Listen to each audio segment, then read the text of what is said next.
4 éditions successives de Subcom 2020, impliquant à la fois industriels, étudiants et corps enseignants, étaient une occasion idéale pour examiner la formation offerte par Subcom de 3 angles différents, débattre de l'avenir de l'école et fixer les priorités pédagogiques à travers la participation des enseignants de l'école, de ses partenaires tunisiens et étrangers, afin d'identifier et de mettre en place les moyens nécessaires pour être à la hauteur des établissements de renommée à l'échelle mondiale. La première édition de Subcom 2020 était centrée autour du corps enseignant de Subcom. La deuxième a été dédiée aux industriels, tandis que la troisième a concerné les élèves ingénieurs en cours de scolarité. La dernière édition a visé la concrétisation de l'évolution de la formation d'ingénieurs en télécommunication offerte par Subcom en se référant au métier d'ingénieur et aux nouvelles pratiques pédagogiques en se basant sur la pédagogie active et l'approche par compétence. L'objectif principal est de rendre l'élève ingénieur acteur de sa formation en développant ses compétences de haut niveau et ses capacités d'adaptation, et ce, afin de le préparer aux responsabilités qu'il sera appelé à exercer en tant que dirigeant de grands projets et de cadres supérieurs au service de la société de l'information. En parallèle avec ce séminaire stratégique, 2 commissions de réforme se sont succédées pour mieux s'adapter à l'évolution et au mûrissement de la réflexion sur la formation au sein de notre corps enseignant. Ces commissions ont été une vraie locomotive dans l'exploration et l'évaluation des bonnes pratiques à l'échelle mondiale en termes de formation d'ingénieurs en télécommunication, dans la progression de la réflexion sur la réforme et l'adoption des bons choix pour notre nouveau plan d'études. Ces commissions ont toujours travaillé en collaboration avec les départements, la direction des études et tous les collègues de l'école, en s'appuyant sur l'avis des industriels et en s'inspirant des nouveaux modèles de formation révolutionnaires déjà adoptés par les écoles et les universités de renommée à l'échelle internationale. Je suis très content aujourd'hui de partager avec vous l'aboutissement de notre réforme qui sera appliquée à partir de la rentrée prochaine. Ainsi, je voudrais remercier infiniment tous les collègues et toutes les personnes ayant participé de près ou de loin au succès de cette réforme, sans le dévouement et la compétence desquels rien n'aurait pu se réaliser. Le programme de notre journée est riche et diversifié. La première partie de la matinée se focalisera sur l'introduction de la réforme qui se base sur un programme intégrant les évolutions technologiques de pointe, tout en prenant les besoins d'une formation basée sur les nouvelles approches pédagogiques innovantes, notamment la pédagogie active et l'intégration de l'éthique. Et mon collègue, M. Rachid Hamza, directeur des études à Subcom, vous donnera un peu plus tard plus de détails concernant cette réforme. La seconde partie se focalisera sur la recherche appliquée, qui, contrairement à la recherche fondamentale, reste très peu développée en Tunisie. Subcom a choisi de s'adapter aux tendances internationales et de promouvoir une nouvelle orientation pour les activités de recherche de ces laboratoires en les mettant au service de l'industrie. Cet événement sera une occasion pour rapprocher les étudiants et les chercheurs de Subcom des industriels afin d'orienter la recherche vers de nouvelles thématiques mieux adaptées aux besoins de notre industrie et de notre économie.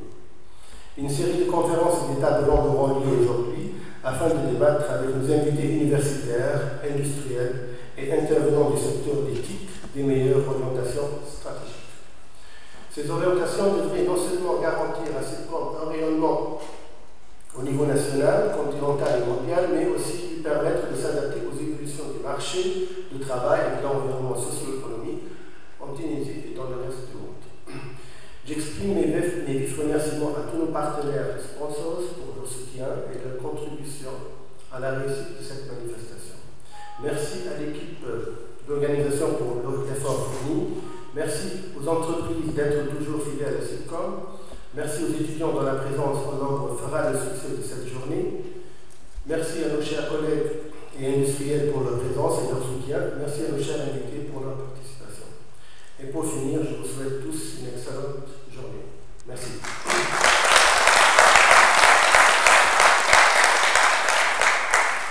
cède la parole à Siali Lassana, le directeur général des études technologiques du ministère de l'Enseignement supérieur.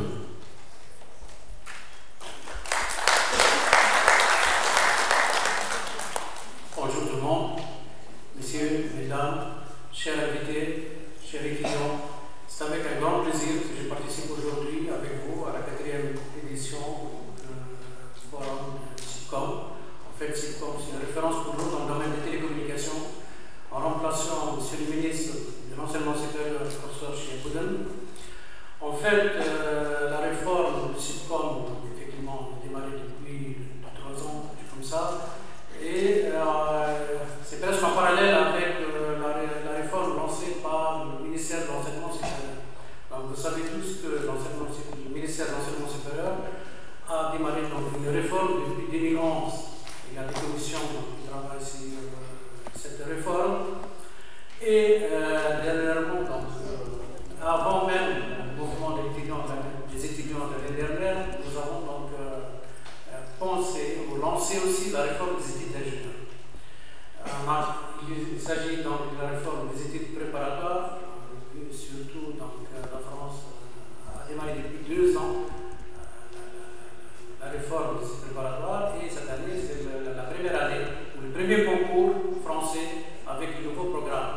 L'IPES suit le système français et j'espère que les autres établissements, les autres institutions préparatoires feront la même chose au mois de septembre.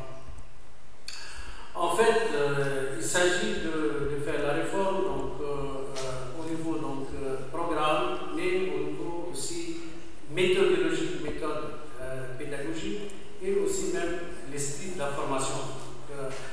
Vu la mondialisation, le développement technologique, l'université n'est plus comme avant. L'université actuelle donc, forme des ingénieurs, des personnes autonomes qui créent des entreprises, promoteurs, donc, qui créent des emplois. Ce n'est pas comme nous en Tunisie, donc on forme des gens et le diplômé reste donc attendre que le ministère ou que l'État fournisse un emploi. C'est pas ça.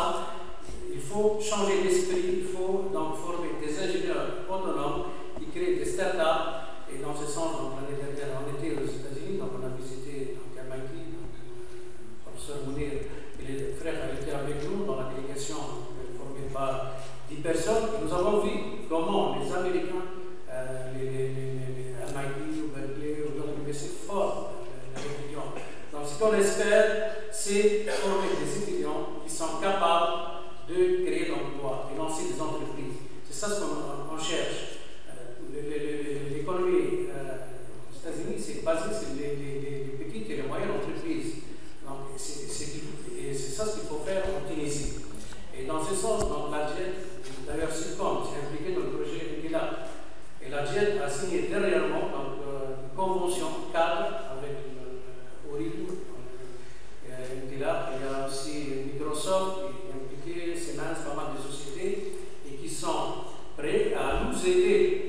Donc, nous donne soit la logistique, soit même côté financement des projets, des projets innovateurs qui permettent de créer des entreprises et résoudre le problème de chômage.